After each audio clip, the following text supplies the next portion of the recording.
Coba ingat-ingat momen terakhir kali Anda marah besar pada diri sendiri. Iya, pasti pernah lah ya semua orang. Iya kan, pasti sering. Pasti momen saat Anda marah karena mengulangi kesalahan yang sama. Betul. Yang padahal kita udah tahu itu salah. Tepat. Anda tahu persis tindakan itu keliru, logika Anda menolak keras, tapi entah bagaimana Anda tetap melakukannya. Kayak neken tombol snooze di pagi hari gitu kan? Nah iya, menekan tombol snooze untuk yang kelima kalinya, atau meledak marah pada hal sepele, atau menyabotase rencana yang udah Anda buat sendiri. Sering banget itu terjadi. Pertanyaannya adalah, siapa sebenarnya yang memegang kendali di dalam sana? Itu pertanyaan besarnya. Kan logikanya, jika Anda yang membuat aturan, mengapa Anda juga yang melanggarnya? Masuk akal, masuk akal. Jadi hari ini kita akan membedah anatomi dari sabotase diri tersebut. Selamat datang di eksplorasi mendalam kita. Dan materi hari ini tuh luar biasa menarik. Sangat menarik, karena yang akan kita bedah hari ini bukanlah jurnal psikologi modern, melainkan sebuah teks klasik dari abad ke-12. Yang ternyata sangat presisi ya. Benar presisi, ini adalah terjemahan dari teks keajaiban hati atau Marvels of the Heart. Mahakarya dari filsuf besar Abu Hamid Al-Ghazali. Betul sekali. Jadi misi kita hari ini sederhana, kita ingin membongkar semacam kode sumber dari sistem operasi spiritual manusia. Dan premis yang diajukan teks ini tuh sangat berani sebenarnya. Berani gimana tuh?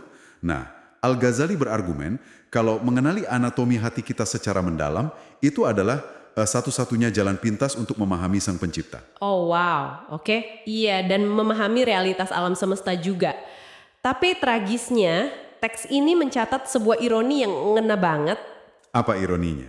Dikatakan kalau manusia itu bisa memetakan rasi bintang, menamai spesies di dasar laut, tapi kebanyakan dari kita justru hidup kayak orang asing bagi diri kita sendiri. Wah, itu tamparan keras ya.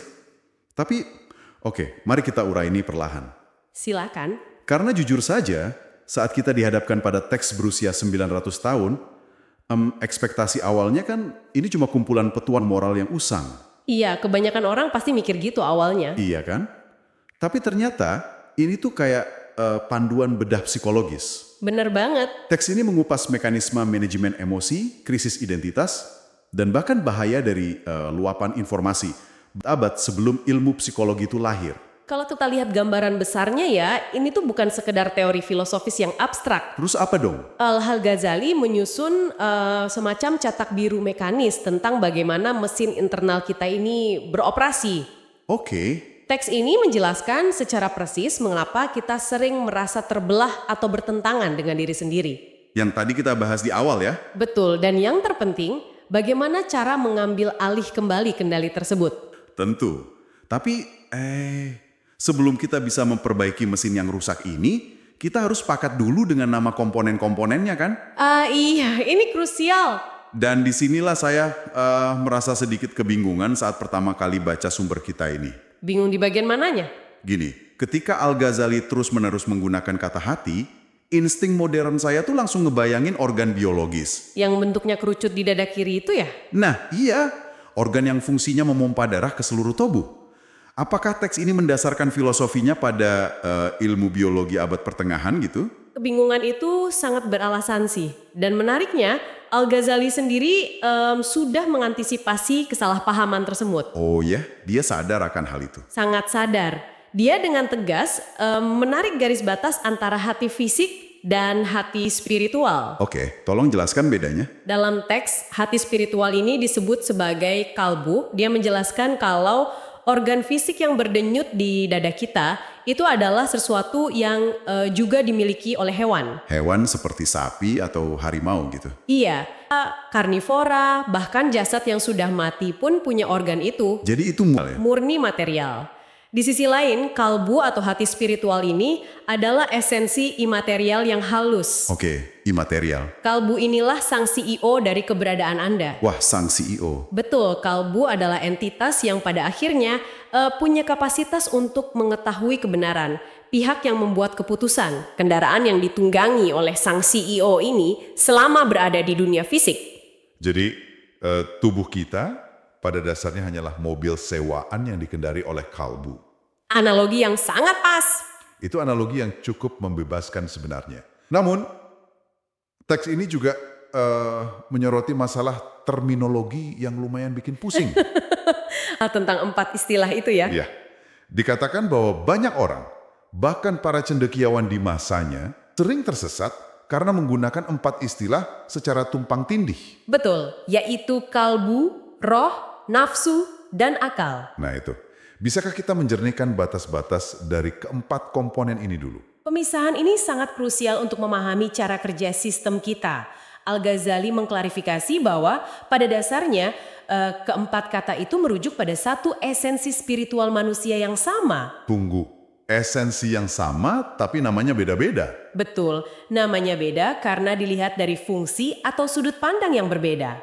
Oke, mari kita bahas satu. Kita sudah mendefinisikan kalbu sebagai sang CEO atau esensi utama kan?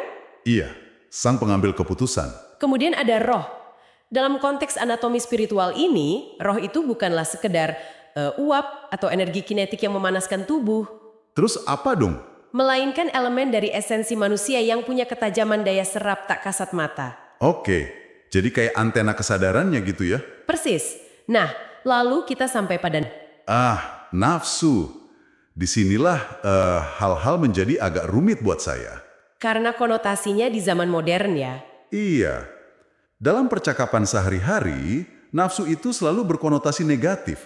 Kayak, itu kata ganti untuk ego atau hasrat buta gitu. Bener banget. Apakah teks ini memandangnya sebagai penjahat utama dalam cerita kita ini? Anda menangkap stereotipnya. Tapi teks ini menawarkan pandangan yang jauh lebih baik. Bernuansa gimana? Nafsu memang merupakan pusat dari kumpulan amarah dan hasrat dasar kita.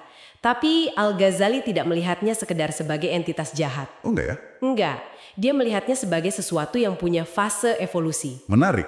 Fase seperti apa? Pada kondisi termentahnya, ia adalah nafsu yang mendorong pada keburukan, hasrat murni tanpa filter.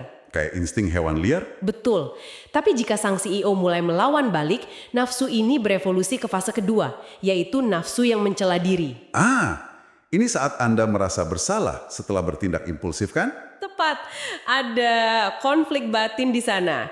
Dan pada puncak perkembangannya, jika berhasil dijinakkan sepenuhnya, ia menjadi nafsu yang tenang. Wow, jadi bisa dijinakkan. Lalu komponen yang terakhir? Komponen terakhir adalah akal yang merujuk pada intelek, yaitu kapasitas bawaan esensi kita untuk mencerna dan memahami kebenaran objektif. Oke, disinilah visualisasinya menjadi sangat sinematik bagi saya. Sinematik gimana tuh? Bayangin aja, kalbu adalah sang raja, si CEO yang kompleks ini, dan jika dia adalah raja, tentu dia punya aparatur negara atau tentara kan? Tentu saja. Dan dinamika di antara aparatur inilah yang menurut saya merupakan inti dari mengapa kita sering menyabotase diri kita sendiri. Sangat tepat. Al-Ghazali membagi tentara sang raja ini menjadi 2 divisi. Ada divisi fisik dan tak terlihat ya. Ada tentara fisik yang terlihat, kayak mata, telinga, tangan, kaki. Mereka ini cuma prajurit infanteri yang pasif. Maksudnya, tangan kita nggak mungkin kan nyuri sendiri tanpa disuruh. Nah itu, tangan Anda tidak punya kemauan sendiri untuk mencuri. Ia hanya mengeksekusi perintah. Jadi pertempuran sesungguhnya terjadi di mana? Pertempuran sesungguhnya terjadi di tingkat staf eksekutif, yaitu tentara tak terlihat di dalam pikiran kita. Siapa saja anggota staf eksekutif ini? Raja memiliki seorang penasihat bijak, yaitu akal. Oke, akal sang penasehat. Namun raja juga membekerjakan seorang pelayan yang sangat licik, yaitu hasrat atau nafsu tadi. Pelayan yang licik, oke. Dan satu lagi, dia punya seorang kepala polisi yang sangat agresif, yaitu amarah. Wah, ini komposisi yang kacau. Mari kita terjemahkan ini ke dalam skenario kehidupan modern. Boleh, silahkan. Karena ini persis kayak dinamika di perusahaan yang sangat toksik. Benar sekali. Bayangkan Anda adalah sang CEO.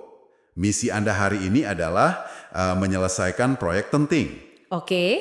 Penasihat Anda, si akal, menyodorkan data, dia bilang, kita harus fokus bekerja sekarang. Sangat logis. Tapi tiba pelayan Anda, si hasrat, datang bawa es kopi.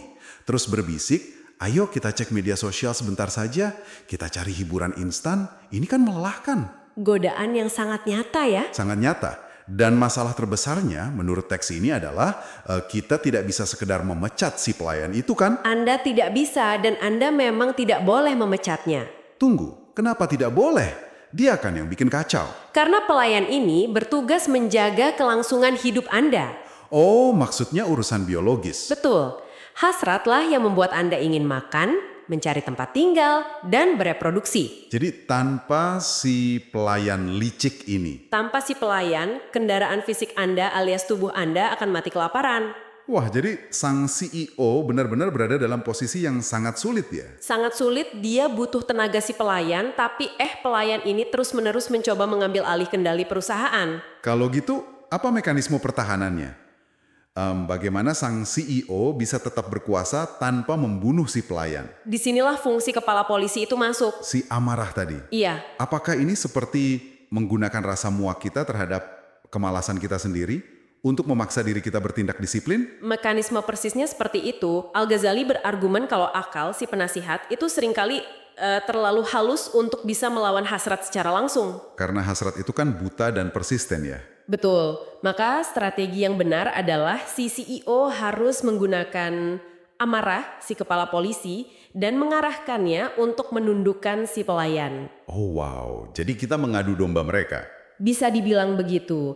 Anda memobilisasi agresi, ketegasan, dan disiplin keras untuk membatasi ruang gerak hasrat Anda. Jadi amarah di sini bukan sekedar meledak, marah, lempar barang gitu ya. Bukan, amarah di sini adalah ketegasan internal. Kemarahan pada kelemahan diri sendiri gitu. Tepat, digunakan sebagai alat kontrol agar pelayan tunduk pada rencana logis sang penasihat. Itu brilian banget sebenarnya. Menggunakan amarah produktif untuk menjinakkan hasrat impulsif. Dan teks ini kemudian merangkum dinamika tersebut dalam sebuah alegori yang cukup menampar realitas kita sih.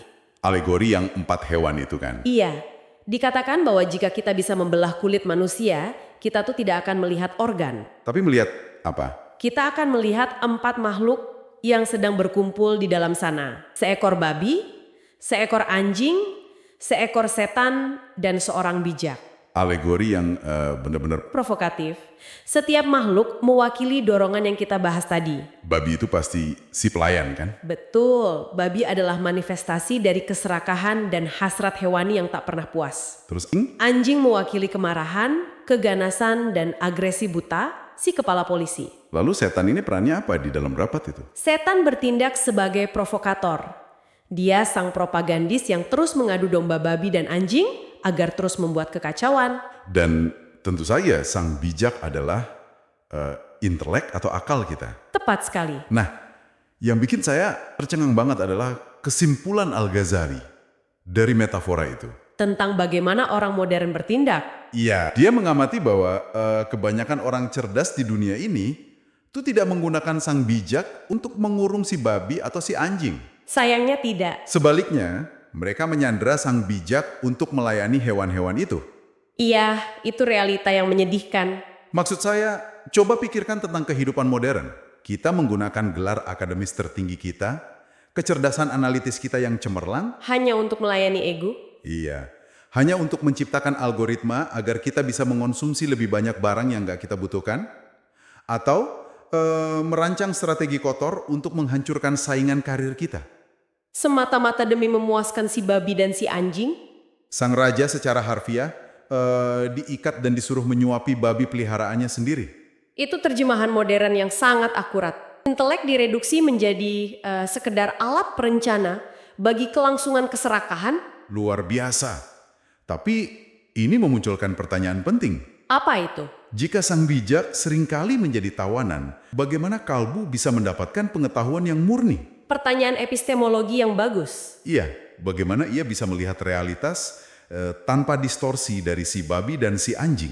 Dan teks ini menjawabnya melalui konsep cermin hati. Nah, saya ingin kita menggali mekanisme bagaimana cermin ini bekerja. Boleh? Al-Ghazali mengibaratkan hati sebagai sebuah cermin yang pada desain aslinya itu sangat jernih dan mampu memantulkan seluruh kebenaran. Desain aslinya memang sempurna. Lalu, dari mana datangnya kotoran itu? Kotorannya berasal dari setiap keputusan kita menuruti si babi dan si anjing. Setiap dosa gitu maksudnya. Betul, setiap kali kita menyerah pada keserakahan, setiap kali kita meledak dalam amarah yang tidak pada tempatnya, tindakan itu kayak meniupkan asap hitam ke permukaan cermin. Oh, jadi ada akumulasi asap. Iya, dan seiring waktu, asap itu mengendap menjadi karat yang tebal. Dan cermin yang berkarat pasti kehilangan kemampuannya untuk memantulkan cahaya, kan? Akibatnya fatal, orang tersebut tidak bisa lagi membedakan mana kebenaran dan mana ilusi ego. Terus solusinya gimana? Dalam kerangka berpikir ini, menekan hasrat, berdisiplin, dan menolak impuls hewani itu secara praktis adalah proses menggosok dan memoles karat tersebut. Agar cermin kembali mengkilap. Tepat! Kalau begitu, bagaimana sang bijak membebaskan diri dan mendapatkan pengetahuan sejati? Teks ini memberikan dua metafora menakjubkan tentang hal itu. Tentang perbedaan cara orang awam belajar dibandingkan dengan para pencari spiritual atau kaum sufi ya. Betul sekali. Mari kita bahas analogi kolam air terlebih dahulu. Oke, silahkan. Analogi kolam ini mendemonstrasikan dua pendekatan terhadap ilmu pengetahuan.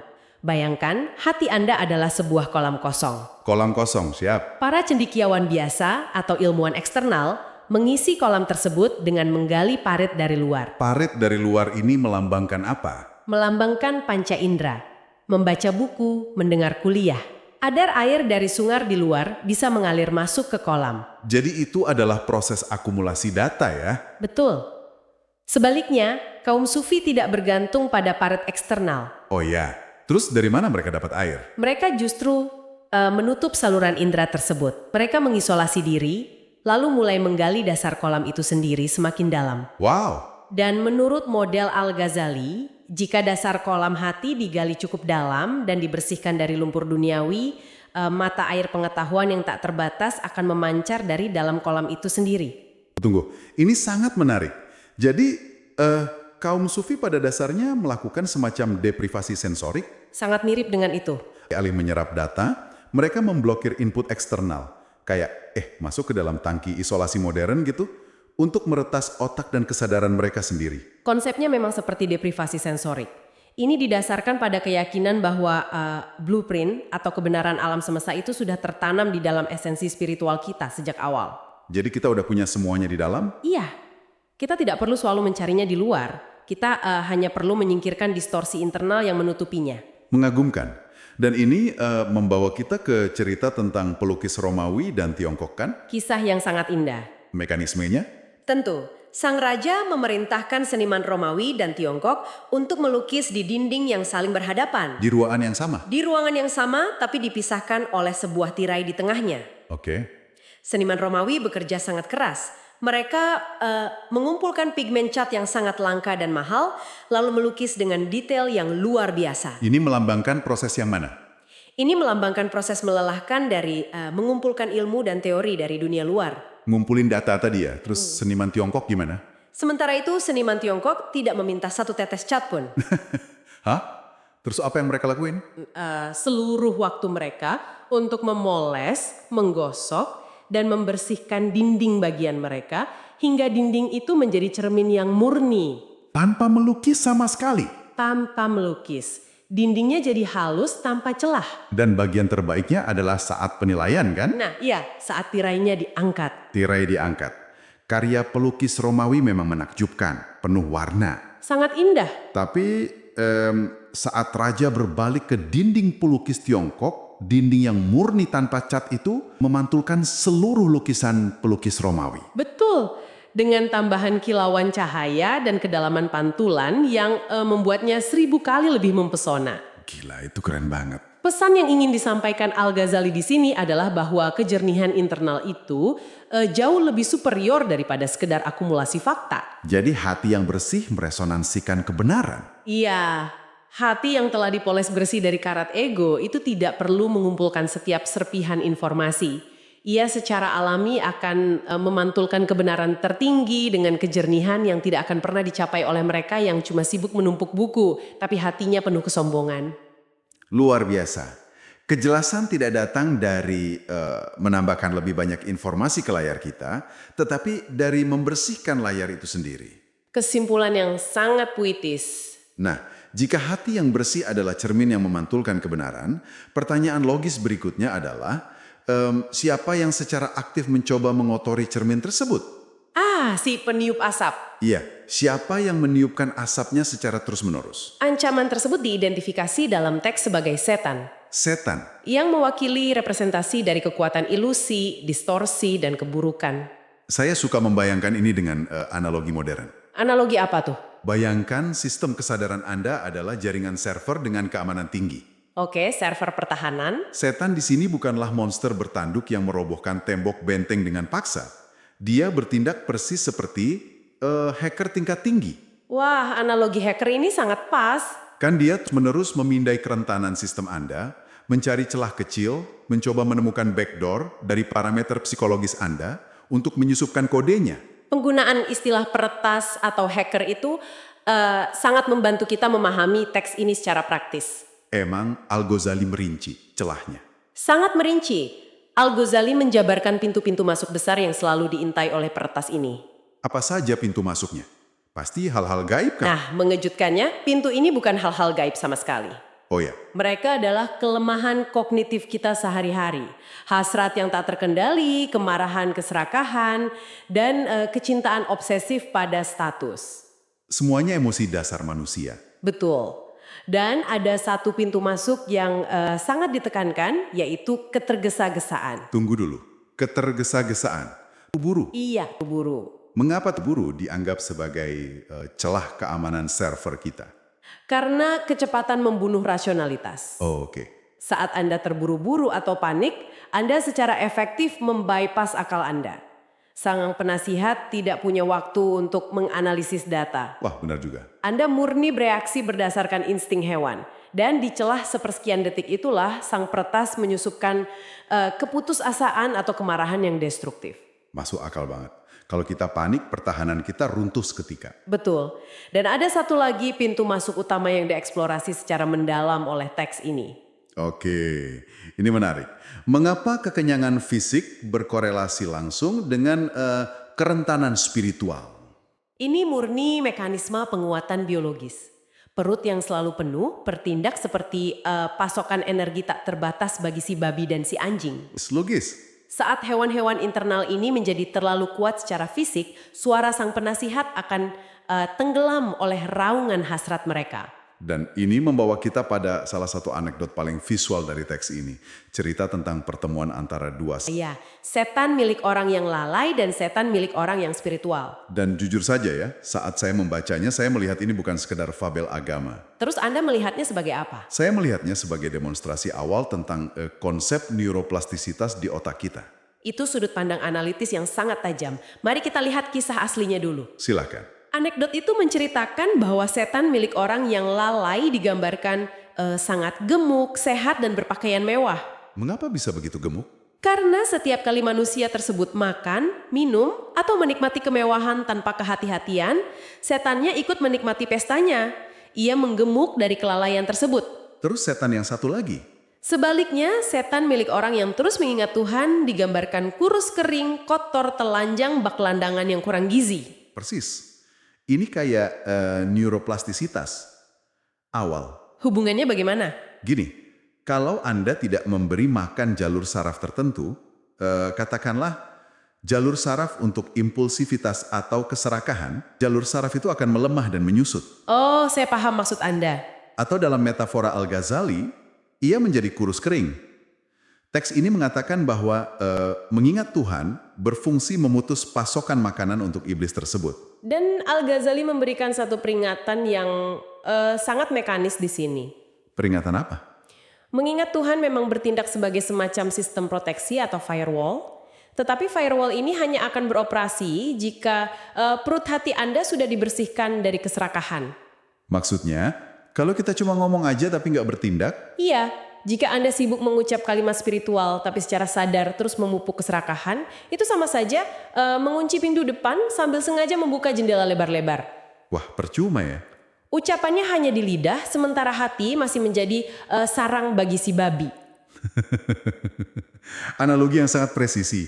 Nah, dengan semua paparan tentang betapa rentannya benteng kita ini, saya yakin siapapun yang mendengarkan ini akan mulai merasa cemas. Termasuk Anda. Saya tahu saya sempat cemas banget bacanya. Cemas karena apa tepatnya? Bayangkan Jika sang hacker berhasil menyelundupkan satu kode buruk dan tiba-tiba sebuah pikiran yang sangat gelap muncul di kepala kita, Pikiran yang tidak diundang ya? iya, apakah kita otomatis masuk daftar hitam? Maksud saya, bayangkan Anda sedang menyetir di jalan tol dan sedetik muncul pikiran absurd kayak gimana kalau saya putar setir ini ke arah pembatas jalan? Call of the Void ya? Pikiran itu kan mengerikan. Apakah sistem operasi spiritual ini memvonis kita berdosa hanya karena sistem otak kita mengalami glitch sesaat? Dan ya di bagian inilah teks klasik Al-Ghazali ini menunjukkan kebijaksanaan psikologisnya yang sangat empatik. Oh ya, alhamdulillah saya butuh kelegaan ini. Al-Ghazali sangat memahami kecemasan tersebut. Dia menyelesaikannya dengan membedah anatomi dari suatu tindakan ke dalam 4 tahap spesifik. 4 tahap bagaimana sebuah impuls berevolusi menjadi dosa ya? Betul. Ini sangat melegakan karena menunjukkan batas presisi akuntabilitas manusia. Oke, mari kita bedah ke 4 tahap tersebut. Bagaimana prosesnya dari sekedar pikiran menjadi sebuah tindakan nyata? Tahap pertama disebut bisikan atau khotir. Ini adalah momen kemunculan awal sebuah pikiran di layar kesadaran Anda. Pikiran intrusif yang muncul tadi. Iya, seperti pop-up yang tiba muncul di layar komputer. Anda tidak mencarinya, itu masuk begitu saja tanpa izin. Oke, tahap 1, pop up. Lalu tahap 2. Tahap kedua adalah kecenderungan atau mile. Ini adalah respons biologis atau emosional alami terhadap bisikan tersebut. Contohnya gimana? Jika Anda melihat kue saat sedang diet ketat, tahap 1 adalah kesadaran akan kehadiran kue, tahap 2 adalah respons air liur Anda. Ngiler ya? Oke, sejauh ini itu adalah reaksi biologis otomatis kan? Kapan kendali kita benar terlibat? Tas Anda mulai ikut campur. Mulai ada negosiasi ya? Betul. Anda mulai menimbang situasi, menilai probabilitasnya. Anda bilang ke diri sendiri, oh tidak ada orang yang melihat dan memakan kue ini mungkin akan membuat saya merasa lebih baik. Kita mulai melegitimasi keinginan tersebut. Tepat. Dan akhirnya tahap keempat adalah niat atau tekad bulat. Ya? Iya, ini bukan lagi sekedar keinginan. Ini adalah keputusan final di mana seluruh kekuatan internal Anda dikerahkan dengan satu tujuan untuk mengeksekusi tindakan tersebut. Oke, ini pertanyaan terpentingnya. Di antara keempat titik ini, di manakah letak garis pertanggungjawaban kita? Di mana sistem menyatakan kita bersalah? Berdasarkan kerangka analitis Al-Ghazali, Anda sebagai manusia sama sekali tidak dihakimi atau dimintai pertanggungjawaban atas dan tahap 2. Serius? Serius, Tuhan dalam sistem operasi ini tidak menghukum Anda atas glitch mekanis otak atau insting alamiah tubuh Anda. Wah, itu sangat melegakan. Bisikan awal dan ketertarikan biologis itu berada di luar kendali agen bebas Anda. Beban tanggung jawab baru ditimpakan penuh saat Anda mencapai tahap keempat. Ketika kita membuat tekad sadar untuk mengeksekusi keburukan itu. Tepat sekali. Wow, itu benar-benar menggeser paradigma. Jadi kita tidak perlu menyiksa diri dengan rasa bersalah atas pikiran-pikiran intrusif yang sekedar lewat. Sama sekali tidak perlu. Tapi tunggu, bagaimana jika saya sudah terlanjur mencapai tahap keempat? Udah niat bulat nih ceritanya. Iya, katakanlah saya sudah merencanakan niat buruk. Tetapi di detik-detik terakhir, sang penasehat berhasil membanting setir. Anda sadar di detik terakhir. Ya, saya sadar, saya merasa takut akan konsekuensinya pada pencipta, dan saya membatalkan rencana itu secara sepihak. Apakah status saya kembali menjadi 0? Impas. Teks ini membawa prinsip ini ke tingkat yang jauh lebih luar biasa. Maksudnya gimana? Jika Anda mencapai tahap tekad bulat untuk melakukan hal buruk, lalu terjadi pertempuran internal yang brutal, di mana Anda akhirnya menundukkan niat tersebut. Karena kesadaran spiritual. Betul, karena kesadaran. Hal itu tidak dihitung sebagai impas. Pembatalan tersebut justru dicatat sebagai satu perbuatan baik yang monumental. Wow, jadi malah dapat poin plus. Poin plus yang sangat besar. Kemenangan Anda dalam mengendalikan si anjing dan si babi saat mereka hampir lepas dari rantai dihargai jauh lebih tinggi daripada jika Anda tidak pernah memiliki godaan sama sekali. Itu perspektif yang sangat indah tentang sifat perjuangan internal manusia. Sangat menghargai usaha ya. Iya, sistem ini ternyata tidak menuntut kesempurnaan mekanis yang steril. Ia menuntut kesadaran dan upaya perlawanan yang terus-menerus. Karena cermin itu pasti akan berdebu. Yang terpenting adalah apakah kita punya kemauan untuk terus mengambil kain lap dan memolesnya kembali setiap hari. Kesimpulan yang sangat tepat. Ini tentang proses penjinakan yang berkelanjutan, bukan pencapaian kondisi tanpa emosi. Baiklah, mari kita rangkum perjalanan luar biasa kita hari ini membedah mahakarya ini. Silahkan. Kita telah melihat bahwa di balik lapisan kulit fisik ini ada sebuah kerajaan tak kasat mata, di mana Kalbu, sang CEO, berusaha memegang kendali. Melawan para aparatur yang memberontak. Betul. Kita membedah adanya pertempuran abadi antara sang penasihat intelektual melawan dorongan primitif dari anjing kemarahan dan babi keserakahan. Dan jangan lupa para peretas di luar sana. Kita juga menelaah bagaimana para hacker eksternal memanfaatkan celah, seperti ketergesa-gesaan untuk mengotori cermin hati kita. Jadi apa tugas utama kita? Pada akhirnya, tugas sejati keberadaan kita adalah terus menjaga agar cermin tersebut terbebas dari karat sehingga kita dapat memantulkan kebenaran. Dan ingat, pekerjaan memoles cermin itu tidak membutuhkan pengakuan dari luar. Ini sepenuhnya terjadi di ruang paling hening dalam kesadaran Anda sendiri.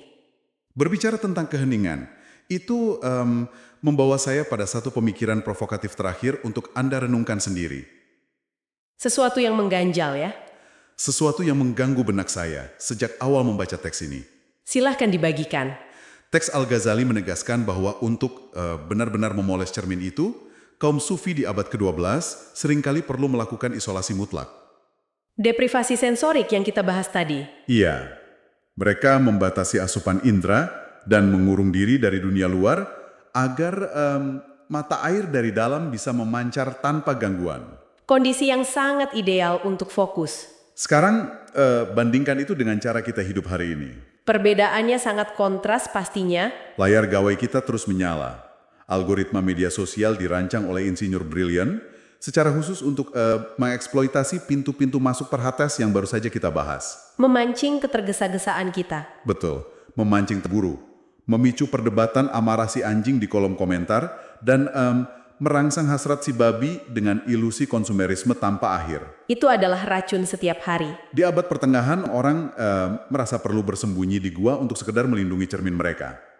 Namun hari ini kita justru secara sukarela membiarkan ribuan pintu benteng kita terbuka lebar setiap detik. Menyerap aliran informasi tanpa henti. Pertanyaannya untuk Anda dengan paparan konstan ini, seberapa tebal lapisan karat di cermin kita sekarang? Pasti sudah sangat berkerak. Dan di tengah hiruk-pikuk kehidupan modern ini, apakah kita masih memiliki kapasitas atau sekedar keberanian untuk duduk sejenak dalam kehening mutlak? Berhadapan dengan binatang buas di dalam diri kita. Tepat, menghadapi mereka dan mulai memoles cermin itu kembali. Sebuah pekerjaan rumah spiritual yang berat untuk kita semua. Terima kasih telah bergabung dalam eksplorasi mendalam ini dan sampai jumpa di pembahasan selanjutnya.